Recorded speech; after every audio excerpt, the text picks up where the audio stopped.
नमस्कार, आप देख रहे हैं सिटी सेंटर शो। मुंबई से मैं हूं पूजा भारद्वाज। शो की शुरुआत करें उसी खबर से जो दुनिया भर में सुर्खियां बनी हुई हैं। इजराइल और फिलिस्तीन के बीच युद्ध जारी है। आज इजराइल में एश्केलॉन के होटल पर हमला हुआ। एनडीटीवी की टीम इसी होटल में रुकी हुई है। होटल के बाहर खड़ी गाड़ी जलकर खाक हो गई। एनडीटीवी की टीम बंकर में पहुंची। ग्राउंड जीरो से आपको दिखाते हैं हमारे सहयोगी उमाशंकर सिंह और कादम्बिनी शर्मा की ये ग्राउंड रिपोर्ट। ये जिस होटल में हम हैं आज यहाँ पर रॉकेट सीधे यहाँ पे रॉकेट गिरा है और इसके बाद जो है आग लगी है और धुएं की वजह से जो है यहाँ पर सायरन जो है वो भी बजा है। तो हम एक बार देखने की कोशिश करते हैं कि होटल के जिस हिस्से में ये हुआ है वो ये फायर बुझाने की कोशिश की जा रही है। ये देखिए ये यहाँ इस हिस्से में गिरा है और इस गाड़ी पे गिरा है। गाड़ी पर हमारे होटल के पार्किंग की गाड़ी पर कदम नहीं, ये हमारे होटल की पार्किंग है। This is the parking where the cars where there is a right now this has been hit and this car is completely gone now. There is a directive on our hotel where we are staying. We came back after the threat and this is what has happened here. Most of the people, the guests here are still in the shelter.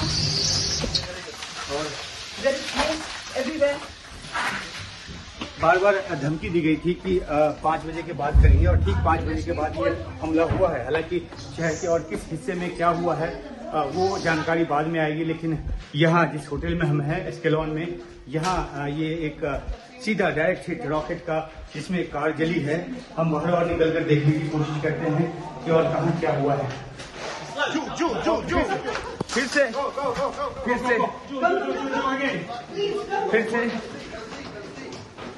इस बार फिर से siren हुआ है और फिर हम लोग पीछे को भाग रहे हैं।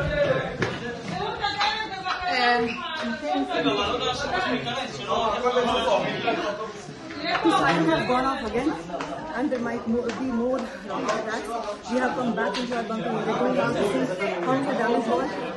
This is a direct on our hotel, और सामने के हिस्से में जहाँ हमारी गाड़ी में लगी हुई है और वहाँ पे जाकर हुआ है और धुआं जो है वो चारों तरफ नजर आ रहा है क्योंकि आग लगी है बाहर और वहाँ से शीशे जो भी टूटे हैं वो भी अंदर आए हैं। तो ये जो एक्चुअल सिचुएशन है वॉर की वो यहाँ हम महसूस कर रहे हैं और उस एक्चुअल सिचुएशन से आपके लिए जानकारी लेकर आ रहे हैं। और जान को खतरा भी हो सकता है, लेकिन ये काम है तो काम कर रहे हैं। this is how it is, and this is happening during the war zone. And maybe this is what was expected. It could have happened anywhere. It could happen right in our hotel. Israel पर Hamas के हमले से दुनिया भर में हलचल much गई है। पश्चिम के ज्यादातर देश इजराइल के साथ खड़े दिख रहे हैं तो पश्चिमी एशिया के देश फिलिस्तीन के साथ हैं। इस बीच जो दर्दनाक हमले हुए हैं उसमें 900 के करीब लोगों की जान जा चुकी है। 150 से ज्यादा लोग बंधक बनाए गए हैं। दुनिया भर में चिंता फैल गई है। इजराइल और हमास की जंग में अब हमास बंधकों को ढाल बनाने की कोशिश कर रहा है। उसने कहा है कि अगर इजराइल गाजा पट्टी पर हमले नहीं रोकता तो वो बंधकों को मारना शुरू कर देगा। ताज़ा जानकारी के मुताबिक जब इजराइल ने गाजा पट्टी में एक फिलिस्तीनी घर पर बम गिराया तब हमास ने एक बंधक को मार डाला। जो रिपोर्ट्स दिल्ली तक पहुंच रही हैं, उनके मुताबिक हमास के पास करीब 150 बंधक हैं, जिनमें बच्चे और होलोकॉस्ट से बचा एक बुजुर्ग भी शामिल है। संयुक्त राष्ट्र, अमेरिका, फ्रांस और कई अन्य देशों के अधिकारी अब ये पता लगाने की कोशिश कर रहे हैं कि बंधक बनाए गए लोग किस देश के नागरिक हैं। हमारे प्रधानमंत्री ने काफी साफ कर दिया है, हम उत्तर में कोई युद्ध नहीं चाहते, लेकिन अगर वहाँ कुछ होता है तो उन्हें भारी कीमत चुकानी पड़ेगी। फिलहाल इजराइल पूरी तरह एकजुट है, हमें राजनीति की कोई परवाह नहीं। जानकारी के मुताबिक हमास की कोशिश इन कैदियों को अदला बदली के लिए इस्तेमाल करने की है। इजराइल की जेलों में बंद फिलिस्तीनियों को छुड़ाने के लिए वो इनका इस्तेमाल कर सकता है, लेकिन उसकी प्राथमिकता इन बंधकों के सहारे इजराइल गाजा पट्टी पर हमला करने से रोकने पर होगी। खबर ये भी है कि कतर ने बंधकों को लेकर मध्यस्थता की पेशकश की है। उधर हमास के सशस्त्र शाखा के प्रवक्ता ओबेदा ने टेलीग्राम ऐप में एक बयान में दावा किया है कि दर्जनों बंधकों को सुरक्षित स्थानों और प्रतिरोध की सुरंगों में छिपा रखा है। वैसे अपने नागरिकों को लेकर इजराइल की संवेदनशीलता जग जाहिर है। अतीत में भी उसने अपने नागरिकों की वापसी को लेकर इजराइल भारी कीमत कई बार चुका है। 2006 में एक इजरायली सैनिक को 5 साल बंधक बनाकर हमास ने अपने 1000 से अधिक फिलिस्तीनी कैदियों को रिहा करवाया। हमास ने 2014 के युद्ध में मारे गए 2 इजरायली सैनिकों के साथ साथ 2 इजरायली नागरिकों के अवशेषों को भी अपने पास रखा है। यहाँ तक कि अपने 2 सैनिकों के अवशेषों के लिए इजराइल ने 2008 में कैदियों की अदला बदली की है। अब सवाल ये है कि फिलहाल बंधक बनाए गए 100 से ज्यादा लोगों के लिए, जिनमें कुछ दूसरे देशों के नागरिक भी हो सकते हैं, इजराइल कितनी बड़ी कीमत चुकाने को तैयार है या इस बार वो किसी दूसरी रणनीति पर अमल करेगा। नई दिल्ली से नीता शर्मा, एनडीटीवी इंडिया के लिए। और अब दिल्ली शराब घोटाले की बात करते हैं, जिसमें आम आदमी पार्टी नेता और राज्यसभा सांसद संजय सिंह अब 13 अक्टूबर तक ईडी की रिमांड में रहेंगे। उनकी 5 दिन की रिमांड खत्म होने के बाद अदालत में पेश किया गया था, जहां ईडी ने और 5 दिन की रिमांड ये कहते हुए मांगी कि संजय सिंह जांच में बिल्कुल भी सहयोग नहीं कर रहे हैं। देखिए रिपोर्ट। मैं उनकी यातना का पैमाना चेक करना चाहता हूँ। मैं चाहता हूँ कि प्रधानमंत्री अपनी यातना दें जितना दे सकते हैं। मंगलवार को दिल्ली की राउज एवेन्यू कोर्ट ने आप नेता संजय सिंह से कड़े शब्दों में कहा कि वो कोर्ट में पेशी के दौरान मीडिया को बयान न दें। संजय सिंह ने पिछली पेशी के दौरान भी कई बयान दिए थे।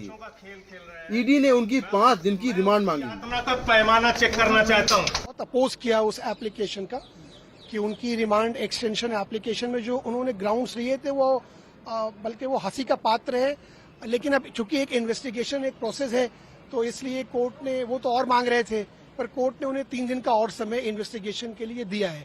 तो उन्होंने कहा कि हमें ये मोबाइल फोन नहीं मिल रहा है, ये नहीं मिल रहा है, मतलब वो बहुत ही फिल्म से ग्राउंड था। तो उसमें कोई ऐसी चीज नहीं, वो आप रिमांड एप्लीकेशन में देख लेंगे, पर उसका हम लोगों ने बहुत जम के विरोध किया और सिर्फ उनको 3 दिन की ही फर्दर एक्सटेंशन दिया है। कोर्ट में ईडी ने दलील दी कि इस मामले में घूस लेने के सबूत जांच एजेंसी के पास हैं और ईडी इन आरोपों की जांच कर रही है। ईडी की तरफ से कहा गया कि संजय सिंह हिरासत में सवालों के सही जवाब नहीं दे रहे हैं, जांच में सहयोग नहीं कर रहे हैं। उनसे फोन के डेटा के बारे में पूछा गया तो उसका भी उन्होंने कोई संतोषजनक जवाब नहीं दिया। इस मामले में चंडीगढ़ में एक कारोबारी के यहाँ रेड की गई है और उसके बयान दर्ज किए गए हैं। उसके बयान के बारे में अभी नहीं बता सकते हैं। ईडी ने कहा कि मामले में बड़ी रकम शामिल है, उसका पता करना है। संजय सिंह का करीबी सर्वेश मिश्रा भी पूछताछ में सहयोग नहीं कर रहा है, उसे फिर से बुलाया है। संजय सिंह की तरफ से कहा गया कि उन्होंने कोई सबूत नष्ट नहीं किया है, कस्टडी कोई अधिकार नहीं है, इसके लिए जांच एजेंसी के पास पुख्ता वजह होनी चाहिए। पिछले 5 दिनों में उनसे ऐसे सवाल पूछे गए जिनका जांच से कोई मतलब नहीं था। कोर्ट ने कहा कि संजय सिंह को अदालत को बिना बताए कहीं न ले जाएं। संजय सिंह ने कोर्ट में कहा कि उनका एनकाउंटर भी हो सकता है। कोर्ट ने संजय सिंह को 13 अक्टूबर तक ईडी के रिमांड पर भेज दिया। गवाह दिनेश अरोड़ा की गवाही के आधार पर संजय सिंह को गिरफ्तार किया गया। उन पर शराब पॉलिसी में 2 करोड़ रुपए कमीशन लेने का आरोप है। अब अगले 3 दिनों में ईडी जो उनसे पूछताछ करेगी उसमें क्या कुछ निकलता है, क्या सबूत हासिल होते हैं, ये देखना होगा। नई दिल्ली से मुकेश सिंह सेंगर, एनडीटीवी इंडिया। वैश्विक कोयला उद्योग में साल 2035 तक 4 लाख से अधिक खनिकों की छटनी का अंदेशा है। एक अमेरिकी संस्था ने अपनी ताजा ग्लोबल रिपोर्ट में यह दावा किया है। दुनिया भर के कोयला उद्योग का कल काला नजर आ रहा है। कोयला इंडस्ट्री एक बड़े आर्थिक संकट की तरफ बढ़ती नजर आ रही है। अमेरिकी संस्था ग्लोबल एनर्जी मॉनिटर ने अपनी ताजा रिपोर्ट में आगाह किया है कि दुनिया भर में 2035 तक 4 लाख कोयला मजदूरों की नौकरी जा सकती है। इसकी शुरुआती वजह सस्ती पवन और सौर ऊर्जा की ओर बाजार का बढ़ता झुकाव है। क्लाइमेट चेंज के कारण और ग्रीन एनर्जी के कारण कोयला आधारित ताप बिजली घरों को धीरे धीरे करके बंद किया जा रहा है। तो जहाँ तक भारत का प्रश्न है, मेरा यह मानना है कि अभी यह कहना मुश्किल होगा कि भारत में पूरी तरीके से फेज आउट कर दिए जाएंगे थर्मल पावर स्टेशन। अगर आज की स्थिति हम देखें तो आज की स्थिति में 70% हमारी जो जनरेशन कैपेसिटी है इंडिया में वो coal based thermal power station की है। तो 70% एनर्जी को फेज आउट करना अगले 10-12 साल के अंदर मैं समझता हूँ यह नामुमकिन होगा। अंतर्राष्ट्रीय एनर्जी मार्केट पर शोध करने वाले अमेरिकी संस्था ग्लोबल एनर्जी मॉनिटर के मुताबिक कोयला खनिकों की सबसे ज्यादा नौकरियां भारत और चीन में जाने की आशंका है। चीन के शांसी प्रांत में 2050 तक सबसे ज्यादा 2,41,900 नौकरियां जाने का खतरा है, जबकि भारत में इस सदी के मध्य तक कोल इंडिया में 73,800 नौकरी जा सकती है। जलवायु परिवर्तन के संकट से निपटने के लिए कार्बन इमिशंस को घटाने को लेकर दुनिया भर में अलग अलग देशों ने जो वायदे किए हैं, उसके तहत कोयला से चलने वाले पावर प्लांट्स की संख्या को धीरे धीरे घटाया जा रहा है। अगर इसके असर को अमेरिकी संस्था की रिपोर्ट के साथ जोड़कर देखें तो आने वाले दशकों में कोयला सेक्टर में और भी ज्यादा नौकरियां जाने की आशंका है। जाहिर है ग्लोबल कोयला इंडस्ट्री एक बड़े आर्थिक संकट की तरफ बढ़ रही है और इससे निपटना आसान नहीं होगा। दिल्ली से हिमांशु शेखर, एनडीटीवी इंडिया। दौड़ती भागती मुंबई तनाव में जी रही है। मानसिक तनाव के मामलों में 30% वृद्धि दिख रही है। सबसे ज्यादा मामले मुंबई शहर से हैं। खुदकुशी के सोच वाले मामलों में 100 गुना वृद्धि बताई जा रही है। युवा सबसे ज्यादा इसकी चपेट में है। सबसे ज्यादा शिकायतें बिगड़े प्रेम संबंधों से जुड़े हुए हैं। 48% कॉर्पोरेट कर्मचारी भी मानसिक तनाव में है। मुंबई पुलिस को मुहिम से जुड़ना पड़ा है। देखिए मुंबई से रिपोर्ट। कोविड काल में 34 वर्षीय जानकी पांड्या की नौकरी छूटी। लंबे समय तक डिप्रेशन का शिकार रही। एक बड़ी कंपनी में ब्रांड स्ट्रैटेजिस्ट 52 वर्षीय फरहा को भी मनोचिकित्सक की मदद लेनी पड़ी। आप घर पे बैठे हुए हो, आपके पास कुछ करने के लिए नहीं है। That's where it hits you hard कि आपने जितनी भी मेहनत की थी आपके करियर में या आपने जो कुछ भी नाम कमाया था, एट प्रेजेंट आपके पास वो कुछ नहीं है। Having the right people in life जिन्होंने मुझे बताया कि नहीं, अगर आपको हेल्प चाहिए तो आप ये कर सकते हो, आप साइकोलॉजिस्ट को मिल सकते हो या तो आप कोई सपोर्ट ग्रुप ज्वाइन कर सकते हो। So these things have help me a lot. Counselling session से मुझे काफ़ी फ़र्क पड़ा, क्योंकि जो कुछ भी मेरे दिमाग में था और दिल में था वो सब मैं बोल पाई और कोई मेरी बात सुन रहा था और वो थेरेपी के थ्रू मेरा माइंड डिक्लटर हो गया। भागती दौड़ती मुंबई तनाव में जी रही है। मुंबई पुलिस के साथ काम कर रहे Aditya Birla education trust empower ने एक सर्वे में पाया है कि कोविड काल के बाद मानसिक तनाव के मामले 30% बढ़े हैं। सबसे ज्यादा आर्थिक राजधानी मुंबई शहर में। काम, परिवार, स्वास्थ्य और रुपयों पैसों से जुड़े तनाव के बीच ज्यादातर मामले बिगड़े प्रेम रिश्तों के हैं। 18 से 45 की उम्र के लोगों की शिकायतें सबसे ज्यादा हैं। इनमें से 20 से 22 साल की उम्र के युवा सबसे ज्यादा मानसिक तनाव से गुजर रहे हैं। मुंबई सहित 8 शहरों में हुई स्टडी में यह भी पाया गया कि 48% से अधिक कॉर्पोरेट कर्मचारी खराब मानसिक स्थिति से गुजर रहे हैं। मानसिक तनाव की कुल शिकायतों में करीब 15% मामले आत्महत्या की सोच रखने वाले होते हैं। कोविड के बाद ऐसे कॉल्स में 100 गुना बढ़त हुई है। और आज तो मुंबई ही है। मुंबई ही हमेशा पिछले 3 साल से मुंबई ही के कॉलर्स आता है। तो फॉर आज मुंबई है, सेकंड में भी पंजाब, दिल्ली। मेजॉरिटी कॉल्स हैं वो किसको लेकर है? क्या कंप्लेंट? डिप्रेशन, एंजाइटी, उसमें भी due to relationships, due to work is second, but relationship is more what we see. Age group between 18 to से 45, बिकॉज हमारा जो हेल्पलाइन है that is for 18+, so 18 to 40 is what the age group है। उसमें भी 20s के calls, between 20s early adulthood में calls are more, because वहाँ पर जाके आपका अकेले रह रहे हो, आइसोलेशन हो रहा है, जो भी हो रहा है। टोटल कॉल्स में कितने % suicidal? Around 10 to 15%। That's high, that's very high. और कितना बढ़ा है ये last 2-3 years? So I think the ideation calls have increase 100-fold, क्योंकि पहले लोग बात ही नहीं करते थे ना उसके बारे में। पहले एक आता होगा, मुझे याद है कि पहले एक आया, अरे क्या करें हम लोग, एक कॉल आया पैंडेमिक के टाइम पे। फिर जो बढ़ना शुरू हुआ है तो अभी तो हमारी टीम नेचुरली ट्रेन हो चुका है कि कैसे सुसाइड आइडिएशन में बात करना है। खुदकुशी तक बढ़ी सोच को रोकने और मुंबईकरों को तनाव से निकालने की मुहिम में मुंबई पुलिस भी जुड़ी है। एनडीटीवी से बात करते हुए joint CP law and order Satyanarayan Chaudhary ने माना है कि सोशल मीडिया का रोल मानसिक तनाव के मामलों में बढ़ा है।